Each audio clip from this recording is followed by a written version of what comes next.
Par communiqué en date du 31 décembre 2018, le ministre de l'Intérieur et de la Sécurité a porté à la connaissance de l'opinion nationale, de nos populations, la mise en place de délégations spéciales pour gérer, liquider les affaires courantes dans les communes de Boroko, de Rubino, de Grand Bassam, de Pobre et du Plateau. Il est du devoir de l'administration d'expliquer aux populations le sens de cet acte, mais également les conséquences. Donc, tenons-nous-en aux aspects techniques et administratifs, donc à nos compétences dans cette matière précise. Qu'est-ce qu'une délégation spéciale? Une délégation spéciale est prévue par les textes, notamment la loi 2012-11-28 du 13 décembre 2012 portant organisation des collectivités territoriales, en son article 43, qui prévoit qu'en cas de suspension, dissolution, ou si l'installation du conseil n'a pas eu lieu, on met en place une délégation spéciale pour gérer les affaires courantes.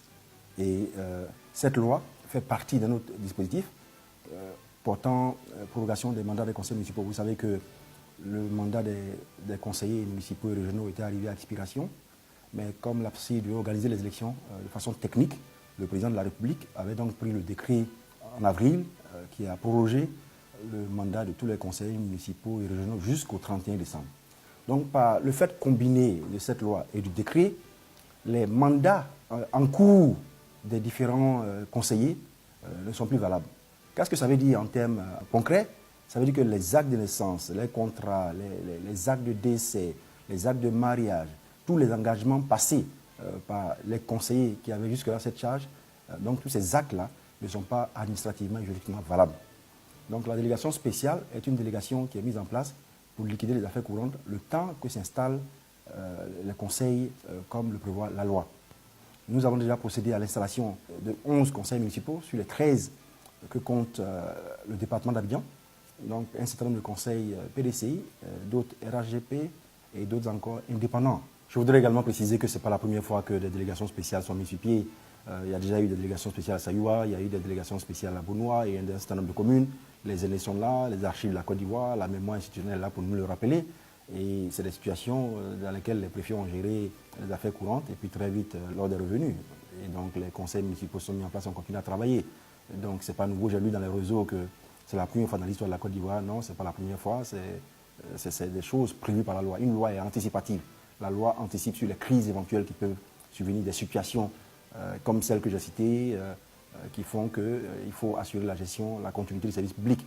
Donc c'est déjà arrivé dans l'histoire de la Côte d'Ivoire et dans d'autres vidéos, mais si vous êtes disponible, on peut vous donner tous les documents qui vous indiquent exactement les dates, les années, les communes où il y a eu des délégations spéciales. C'est dans l'exécution des prérogatives de l'administration que ces situations apparaissent et donc elles sont normales. Cependant, souhaitons que les choses évoluent très vite pour que le fonctionnement ne soit pas impacté. Il faut retenir que l'État ne s'arrête pas. Il y a des situations actuellement dans ces deux communes. Mais la satisfaction des besoins des populations est permanente. Un État ne s'arrête pas, quelles que soient les circonstances, quels que soient les événements. Le citoyen doit aller au travail, il doit être soigné, il doit être sécurisé, il doit avoir l'emploi, il faut assurer la salubrité. Un enfant qui naît aujourd'hui a besoin de son acte de naissance, les gens doivent se marier. Donc il y a des actes qu'il faut signer. La délégation a pour but de rendre concret ce fonctionnement de l'État. C'est éminemment important et donc c'est ça le rôle. C'est ce rôle que joue le préfet, comme il le fait déjà dans le cadre de ses fonctions. Le préfet a joué un rôle régalien. Il est chargé de la représentation du président de la République, du gouvernement et de certaines institutions sur son territoire. Et peut-être c'est le lieu aussi de le rappeler qu'aujourd'hui le grand public voit le préfet jouer ce rôle, mais le préfet assure la tutelle des communes et des régions. Le préfet participe aux délibérations, il participe à la validation des budgets, il participe à l'approbation des projets. Il a aussi un pouvoir de contrôle, il intervient en cas de dysfonctionnement. Donc c'est un peu la continuation de ce travail-là. Cette situation est une situation prévue par nos textes depuis très longtemps. Ce n'est pas un décret qui vient d'être signé, ce n'est pas une décision nouvelle. Ce sont des dispositions législatives qui existaient depuis très longtemps, qui ont été reprises avec les évolutions de notre pays. Et nous avons vu de nombreux commentaires dans les réseaux, un peu partout, sur la question de la décentralisation, sur le fait que ce soit un recul. Non, il n'y a pas de recul. La Côte d'Ivoire a consacré la décentralisation comme étant le premier maillon de développement local. Et cela a été confirmé par tous les gouvernements et renforcé par le président Alassane Ouattara. Le président est convaincu que le développement doit se faire par la base, de la base au sommet, et non le contraire. C'est pour cette raison que la décentralisation a été renforcée sous différents aspects que je vais citer. Le premier, c'est sur le plan constitutionnel. La nouvelle constitution de la République de Côte d'Ivoire a consacré la décentralisation et le rôle des élus locaux. Les lois qui ont été prises sous le président de la République, notamment la loi 2012-1128 du 13 décembre 2012 portant organisation des collectivités territoriales, vient renforcer ce pouvoir des élus locaux. Il en est de même pour les 4 lois d'orientation adoptées en 2014 pour renforcer, pour appuyer, pour organiser l'administration territoriale. En dehors de cela, il y a également le rôle des élus dans les institutions de la République. Aujourd'hui, vous avez les élus qui sont pratiquement représentés dans toutes les institutions de la République. Et un aspect très important, c'est les projets de développement, les initiatives gouvernementales qui s'articulent aujourd'hui autour des élus, qu'ils soient conseillers municipaux, conseillers régionaux, qui montrent l'engagement du gouvernement ivoirien à appuyer le développement local.